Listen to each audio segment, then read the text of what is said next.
We can see also if we are live on the phone or something. I'll check. Now YouTube says we are live.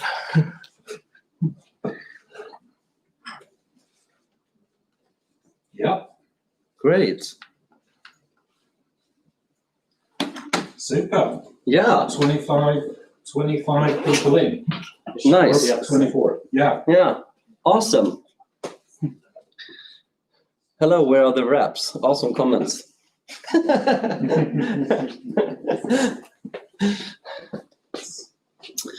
Hello, everybody, and welcome to the virtual Tech Meet, because that's what we have now. And I want to welcome you. We usually do this only physically, so now we will live stream the presentation from Microsoft. And I wanted to tell you that please upload a CV on techmeet.se, because if you haven't done that, it could be really good if you're looking for job opportunities. We have an awesome algorithm that can match you with job opportunities, so then we can actually find something great for you. So please, if you haven't done that, upload your CV at techmeet.se. And I wanted to introduce my colleagues, and also to just tell you, use the chat today, because since we're doing this live, and it's actually the first time we're doing this as well ourselves, so use the chat, and I will try to gather all the questions during this session, and then we will ask the questions afterwards. So remember all the questions that you have. And now I will introduce Poolia IT Cloud. Welcome. Thank you. Hello. We can give you a small applause, the few colleagues that are here. Exactly. Thank you. Yeah, we will also keep it quite short, but just for everyone who doesn't know, so Poolia IT Cloud is a new division that has started up in Poolia. And the difference is that we offer a consultancy service, and we have high-end consultants working with different competences. So our consultants mainly working as back-end developers, full-stack developers, front-end, mobile developers, architect, and DevOps. And the main reason why we are really interested in this event today is because all of our, or almost our consultants is having cloud knowledge. Yes. Yeah. Thank you. And now Microsoft. Yeah, welcome everybody, everyone in the room and everyone on the stream. My name is Albina Abdelina, and yeah, so essentially I was supposed to be here with my manager, Anna Kastebo Hagstedt. Unfortunately, she was not able to attend today, so I will have to cover her parts as well. Welcome to the new world. Anyhow, as Poolia mentioned so kindly, I come from Microsoft. I work at Microsoft as app dev specialist. Some of you, if you are consultants and work with some of my customers, might have heard about people like me.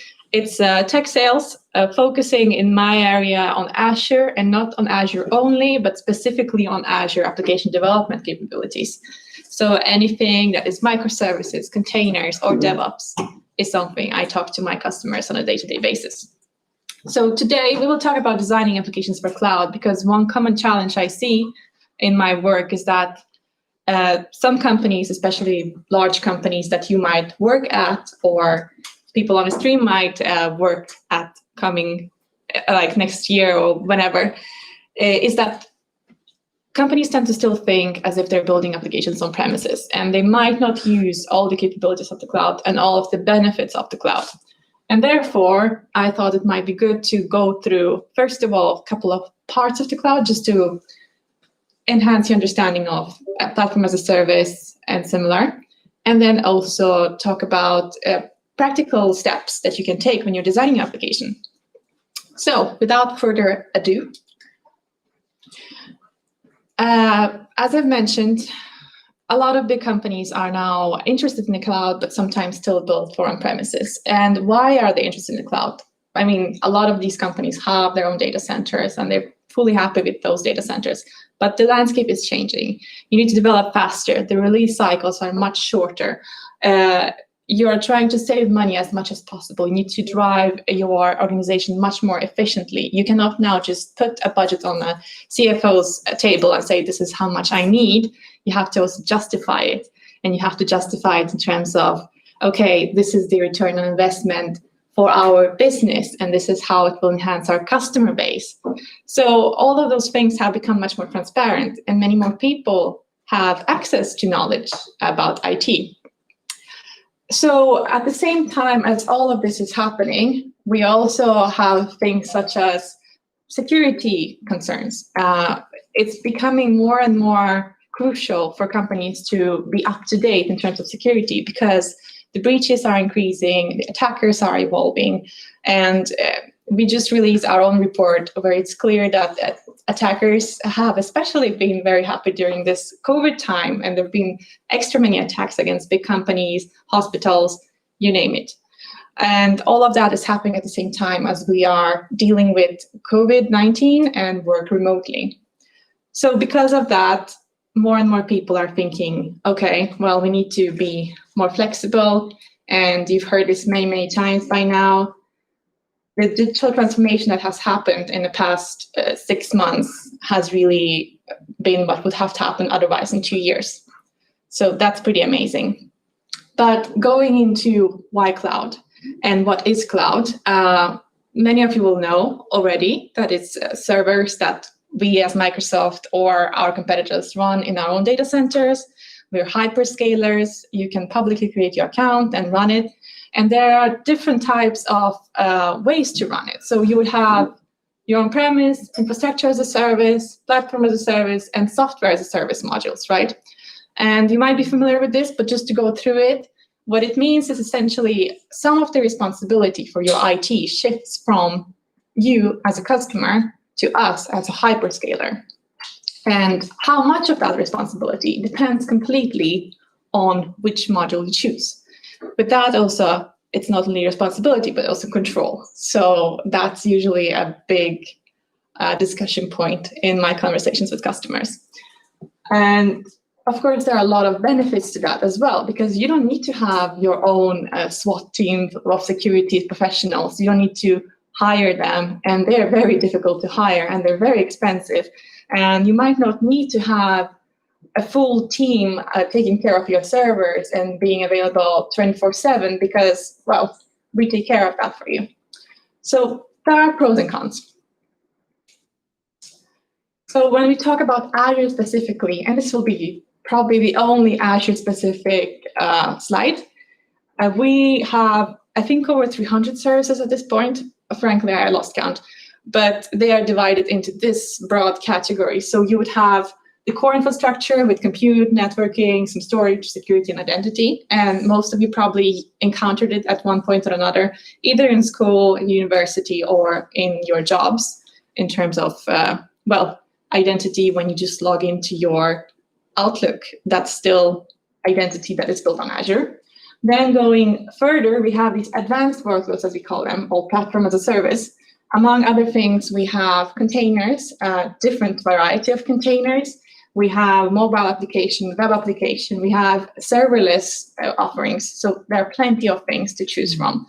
And my job is actually to help our clients choose what's right, because not every application fits for every service. And last but not the least, we of course have tools on Azure, developer tools. So you might have heard, of course, you know GitHub that we acquired, and Visual Studio, Azure DevOps, all of those kind of things. So that's Azure. One part that I always forget is that we also have Azure Stack or Azure Hybrid. And what is that? That's basically a server that you can put into your own data center. But it has already some of the parts of Azure installed on it. So you sort of enhance Azure or extend it to your on-premise data center. So going back to software to development, what we see as Microsoft, and we analyze this basically on a monthly basis, is that there is certain movement in software development, right? So before, perhaps it was not so important, or people did not realize the importance of developers. And as time progresses, it's more and more clear that developer velocity is very important for companies, and companies that have high developer velocity deliver very good results. And so looking at this, you can see how you can sort of start with having very productive developers, but that's not enough. You need to go further to establish this collaboration. And this is actually where a lot of companies are right now, trying to set up really good DevOps practices. And then further on, the top layers, of course, doing all of that with the cloud, so you can scale fast as well. So you don't need to wait for servers in order to build or deploy your applications. So this software development, of course, means that a lot of things have shifted in how we design software as well. So I know this is quite a busy slide, but to compare traditional on-premise, and when I say traditional, I mean not 5 years ago, but obviously way back, to modern cloud applications. You can see that we used to build much more monolithic. We now need to decompose it because certain parts of application need to scale separately because they have more or less workloads. So you might want to separate those components to make sure that you can use that scalability you have in the cloud, which is also why you need to sort of know that, okay, I know that this will be scalable. There are high points, low points, but you don't have to always buy whatever will be needed for the high points or, the highest demand times, for instance, Christmas or Black Friday in US or whatever it is. Then we have, of course, the part with databases. It used to be everything in one place, all the data in one storage. Now we talk about more polyglot storage, where you use whatever you need for whatever part of the application you need. Then the synchronous processing.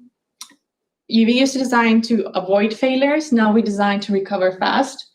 It's crucial because as your control shifts from on-premise to the cloud, you don't have the same control over when the server will restart. You have no clue when will something happen with our data centers. So you need to make sure you are securing your applications from get-go to ensure that that does not affect your business, right? Again, of course, because of lack of your control, there might be updates that are happening that are not happening on the same schedule as your own updates. I have a customer who is running Azure Kubernetes services where they suddenly woke up and realized that we are releasing new versions every 3 months, which means that they have to do updates every 3 months, and they need to verify their application working every 3 months. So those frequent small updates, of course, change how you work with your applications. Then it really will be easier if you have automated management. A lot of things that you might have had a person sitting and checking, okay, are all servers on? Okay, check. Is everything okay with network? Okay, check. Now it's much better and it's much more efficient if you have alerts instead. You automate as much of the action as possible, automated failovers, all of those things. And last but not least, Snowflake servers to immutable infrastructure. When you need to deploy fast, you need to make sure that things work when you deploy them. And if you have a lot of changes, that's one thing. But if you have a lot of adjustments, so each server has to be very specially set up in terms of either, I don't know, the size or whatnot, or security groups or what else it might be, it becomes difficult. It adds complexity, and you don't have time for complexity in today's world in IT. You try to make it as efficient as possible. So that's why immutable infrastructure is important. And that's where infrastructure as code concept is really, really big these days. So all of that modern cloud shift, it might sound like a lot or very little, depends on how much experience of this you have. But I would just like to summarize this in 4 main points that I want you to think about when you're designing applications, when you're building applications for the cloud. So scalability, availability, security, and resilience. And of course, there's much more. There are parts about data management and messaging and all of those things. But I will focus on these 4 for the rest of the presentation. So scalability, the practical steps. As I mentioned, we are hyperscalers. What does that mean? We have much better economies of scale in our data center. Will you use it correctly? That's another question. Of course, because we are investing in all of those data centers. When you compare server to server one-to-one, it might look like it costs more. Does it though? Maybe not, because you might not need to run this big server all the time, 24/7, throughout the whole year, which is something that you might want to think about as well. So for that reason, scalability is something you should, basically think about when you're designing application early on. A couple of things here. So first of all, the session stickiness, the instance stickiness, so session affinity. If you're building that, it might happen that your instance is down and your customer loses all of the work they've done. So ideally, it's not always possible, but you should try to handle session in a way that it's not dependent on instances of computer. Next, another thing that you need to think about is the bottlenecks, right? So although we have this scalability, just throwing a bunch of instances might not solve all of your problems. If you have a web application and your customers are getting timeout, just scaling out front end might not solve your problem because it might be database underneath it. That actually is the bottleneck. So those things you need to identify ahead of deploying to the cloud as well to know how you want or which parts are essential for you to scale on. Then, of course, we have the decomposition, which I already mentioned, and offloading of resource-intensive tasks. So what do I mean by that?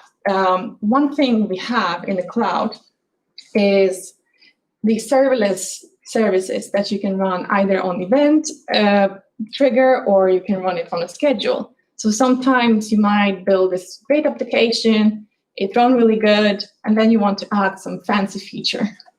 I don't know, for instance, calculate the shortest time to get from here to the restaurant where you're having dinner later tonight. And that might be a bit more intense for your application to handle. But instead of actually putting it into the same application, you could take that code and put it into a serverless service for like Azure Functions, and then run it there. And in that case, it can scale out as much as it needs, and there is no need for you to enhance your application servers, or if it's app services. Depends on what you're using, of course. So yeah, another thing that I see people forget sometimes is designing for scaling as well, because you might be thinking, okay, if I will need to scale out, I will scale out. But what if the workload drops? What if you had thousands of people getting into your website trying to buy concert tickets, and then the tickets were sold out, and now there are only 30 people still waiting in the queue, and your application loses their session because you did not build a nice scale in and graceful scale into your application? That's also an issue. That's also a bad customer experience. So that's something you need to consider as well. Moving on to availability. So first and foremost, replication and load balancers. Replication means that you have several instances. Ideally, you should have several instances across geographical locations, which is possible with Azure. It used to be that you might have secondary data center if you have money. And I've spoken to some municipalities and they don't. And you might not be able to have secondary data center. What happens when your first data center does not have electricity anymore? You're done, your application is down, right? So having several instances is very important, and putting a load balancer in front of them as like basically a component that makes sure that one instance is healthy and all the traffic goes there, or making sure that one instance is not overloaded by requests is crucial. Then we have the database part, right? So databases also need to be both partitioned and replicated. And that might be difficult, but there is now in the cloud services with managed databases where we help you essentially partition that. And we also have services such as Cosmos DB on Azure, where you can actually read and write to multiple regions. So that's great, especially if you have customers across different geographical locations.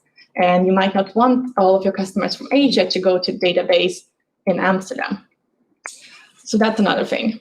Then moving on, you need to make sure to synchronize front and back end failover. So of course, you don't want to fail over only one part of your application. You want to make sure that everything is brought up together. Again, there are a bunch of technologies for that. And you need to make sure that everything is rerouted as well. So that's something to think about. And last but not the least, I already mentioned failover many times, I know, but there is a reason why you don't want to have automatic failbacks. And that reason is that sometimes the server might not be fully operational yet. You might have several different services running that same application, and you might not want to start the web app before SQL database is up. So moving on to security. So I've talked about security before. I mentioned that we have more and more breaches, and there are a few things you can do. So besides from, of course, not storing any secrets in your code and not storing any secrets in your repos, that's just basic. And by the way, for that, there are also now different solutions that automatically scan your code, even in GitHub with code scanning security, which is also great because that makes that leaves more space, more headspace for you to think about your application and functionality that you can add rather than thinking about those basics.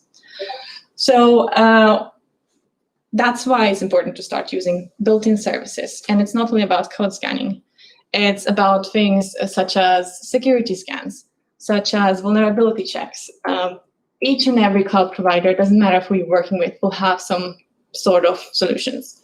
And you should use them, even though it sometimes might feel like, okay, but what do I get back from it? It costs a lot. I'm not sure.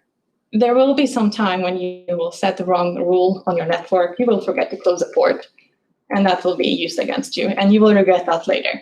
So better safe than sorry. And then talking about safe than sorry, we have now in most cloud providers something called ID for the app, so service principal, for instance, on Azure, where basically instead of assigning keys, your application has identity as well. And that means more centralized management of that. And of course, all of the updates, everything is just much more smoother and much more safe. What do I mean by shift left security practices? It is important that you start thinking about such things in development and not once you have deployed or when you test your application. So we need to shift the responsibility more and more to left. It shouldn't be operations' job to secure your application. It should be done early on, and it should be designed safely. So basically security by design.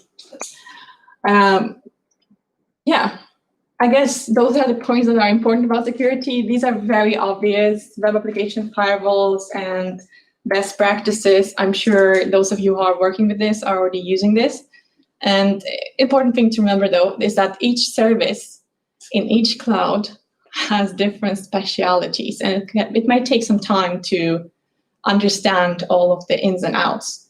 So, some services, some clouds, if you don't set any network rules, it might say everything is closed. Other clouds might say, okay, all outbound are open, all ports, all exits, basically. So you have to basically, I would say, accept the help that we as cloud providers are giving you because we have resources, and follow best practices. So last but not the least, resilience. Resilience, I think it's a tricky one because resilient applications are difficult to build. Yes, we are building for failure. We are counting that at some point it will fail, but still you're trying to make sure as much as possible that it doesn't. And resilience is basically making sure it fails as fast as possible. So it's this agile way of working with fail fast. So a couple of things. First of all, the retry policies. One of your servers will fail at some point. Maybe something will happen with data entity, cannot connect to the database, whatever, or internet connection dropped halfway through the request. Retry policies are important, or built-in circuit breakers, which basically means that when you have a remote service that you need to connect to, after a couple of failed attempts, you just return a failure immediately so that somebody can actually look into it instead of retrying forever. Another thing to think about also is, when you are doing these retry policies, aside from the circuit breaker, you need to try to compensate for failed transactions, right?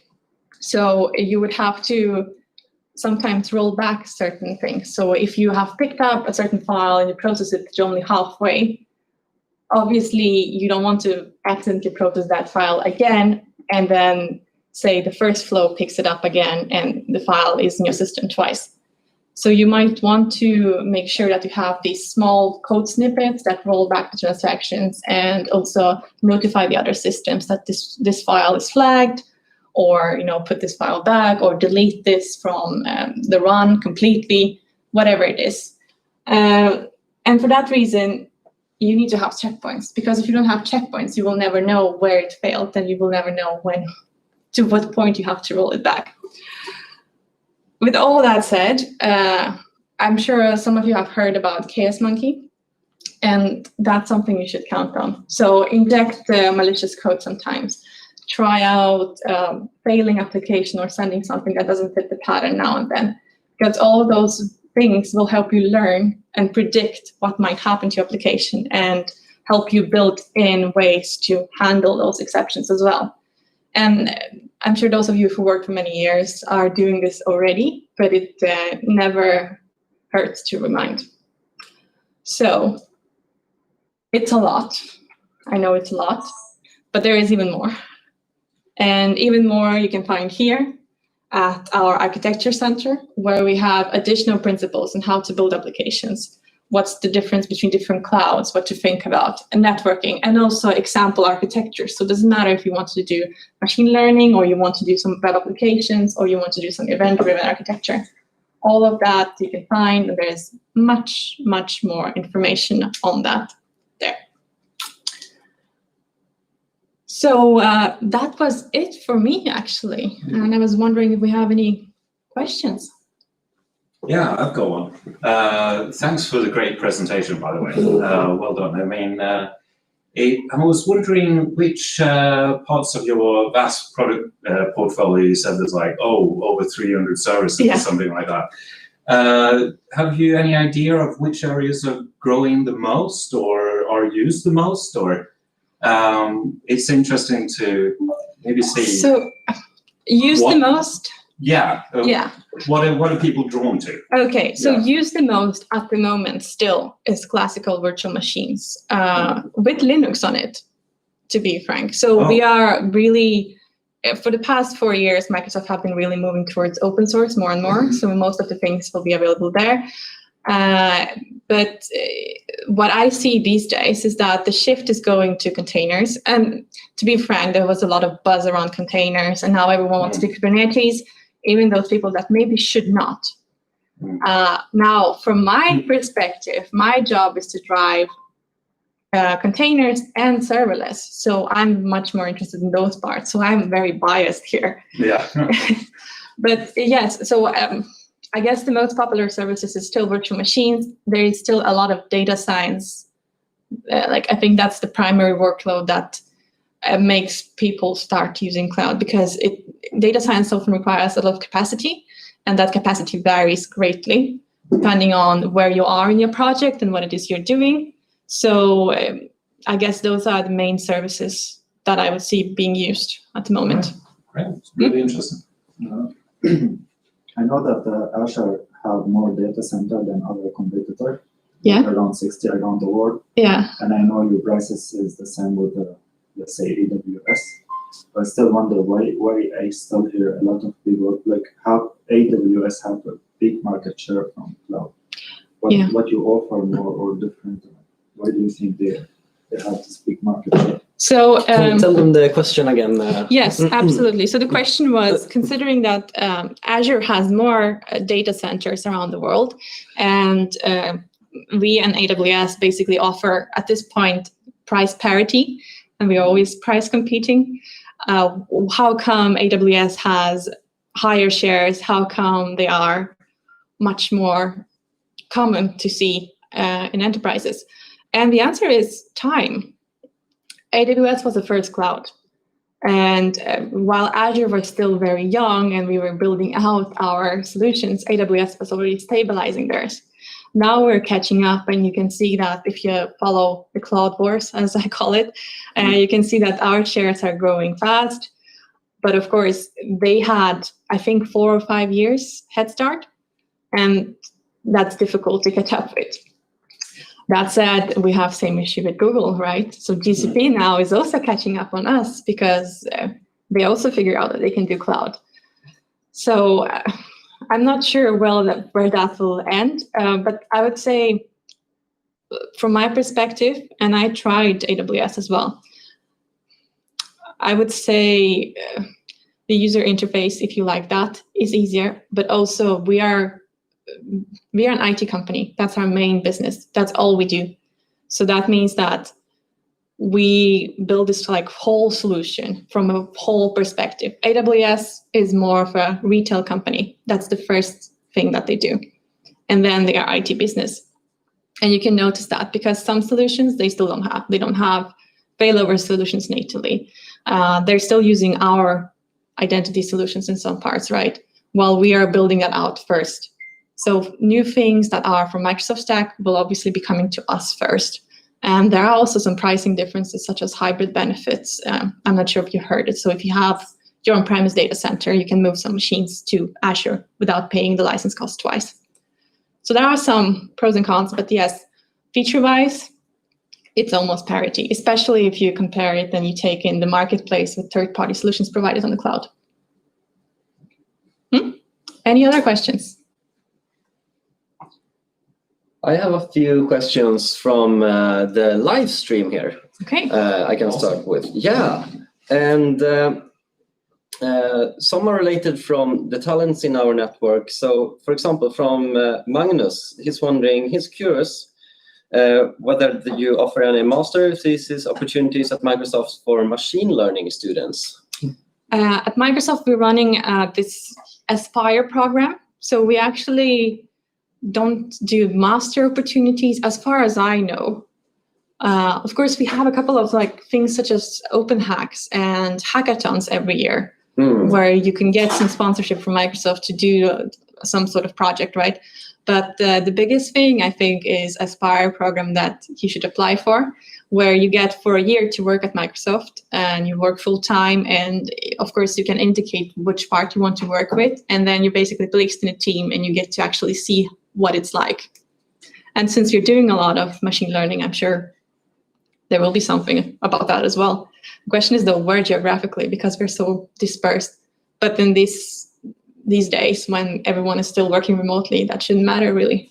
And I also had another related question from a guy named Simon, also in our network. Do you have any job opportunities for system testers with a degree in, for example, SharePoint and IoT?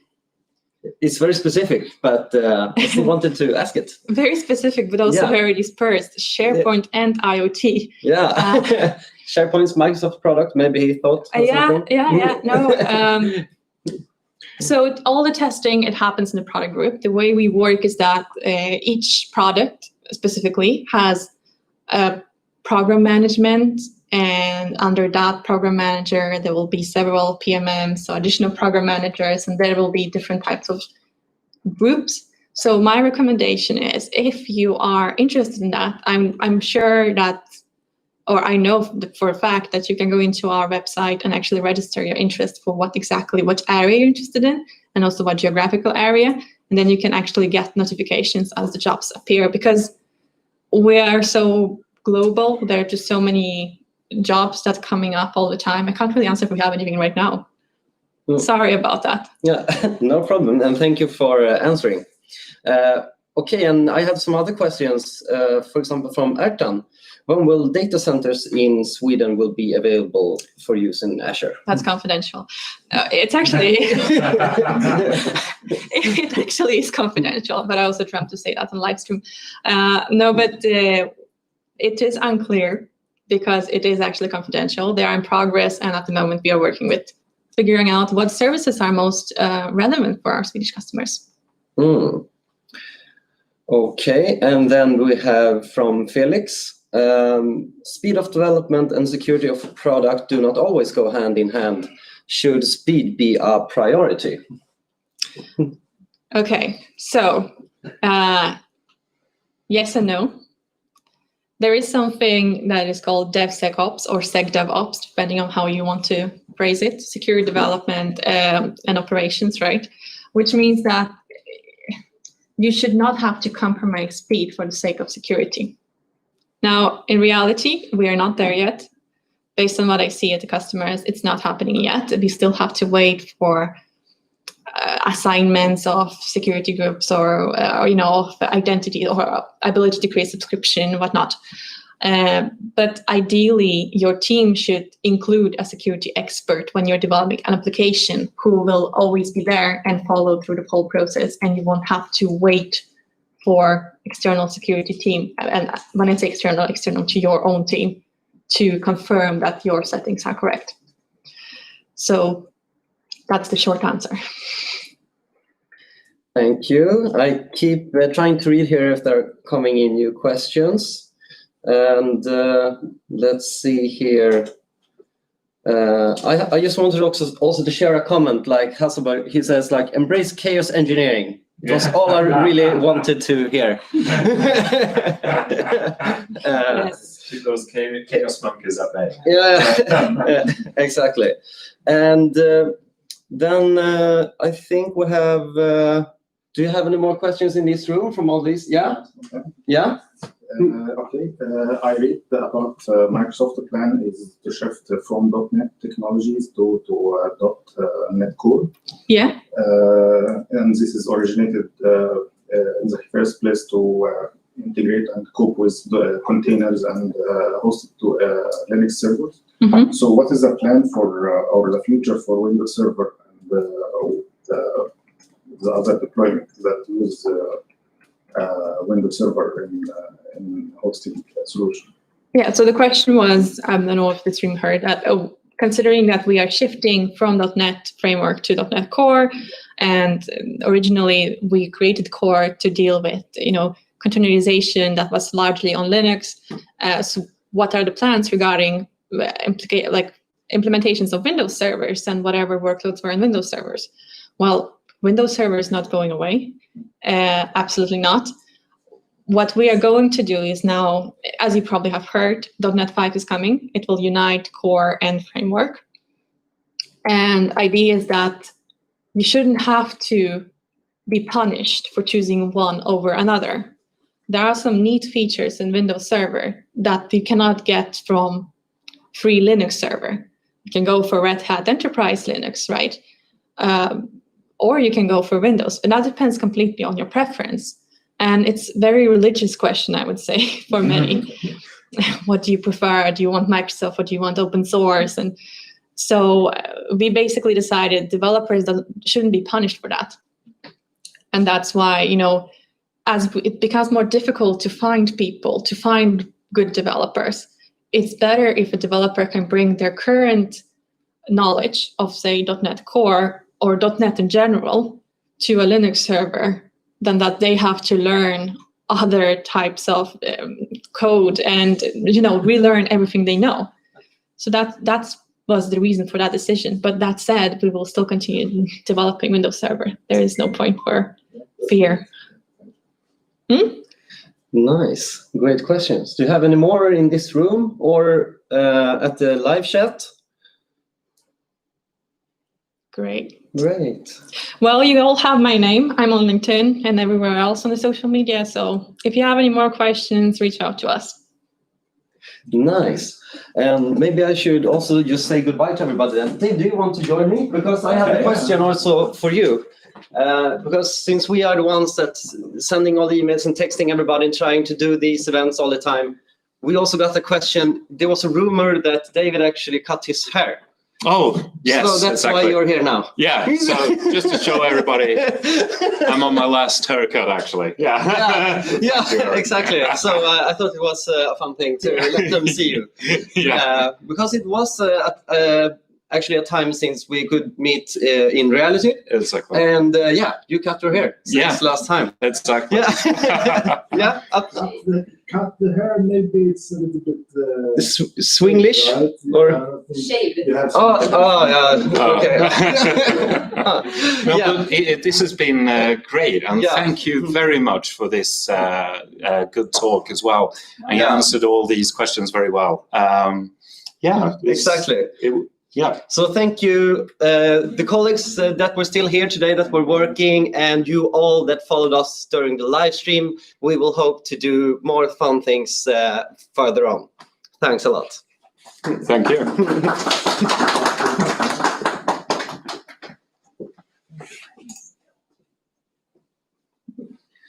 Oh, the name of the speaker. Yes, I will put your name in here as well. Great. Albina, yeah.